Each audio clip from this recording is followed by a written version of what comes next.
Nema ništa strašnije za jedno društvo, za jednu državu od oboljelog pravosuđa. Čast izuzecima, ali ti izuzeci su stvarno izuzeci. Je li to 5%? Je li to 15% tužitelja i sudija da su kako treba? Ne znam. Možda i 30%. Ali je većina u silnom brlogu korupcije, reketarenja, montiranih procesa, sakrivanja kriminala u fioke i uzimanja reketa na osnovu predmeta koji su u fiokama. Donesi pare, donesi toliko, nećemo vaditi ovo iz fioke. S druge strane, montiraš proces nekome ko nije kriv jer nekome tam smeta u nekom biznisu. Dakle, mi živimo pravi, pravcati, pravosudni haos koji je gori nego ikakav pravosudni teror u totalitarnim režimima. Pazi, ako si imao komunističko pravosuđe kod Tite, Čaušeskog, Staljina, ono je bilo opet vezano za nešto, za partiju. Pa je onaj u ime partije zatvaruo.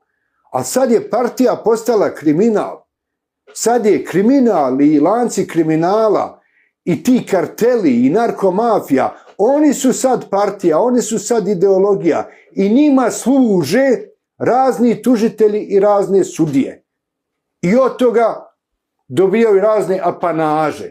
I zato je haos, zato imaš neke nevjerovatne slučajeve, da ih ponovo ne pominjem, koji su se izdogađali i ti vidiš da tužitelj, da sudija ne služi zakonu, ne služi građaninu, već služi kartelu, kriminalnom, narkokartelu, političkom kartelu i tako dalje.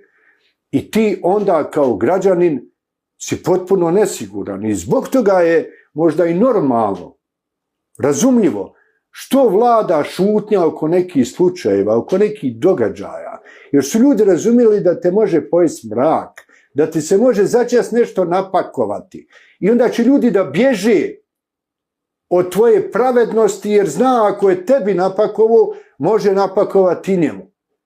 I tvrdim, kao slobodan građanin, da Visoko sudsko i tužiteljsko vijeće, koje bi moralo biti organ koji uređuje ova pitanja, nema odgovor na ovaj haos.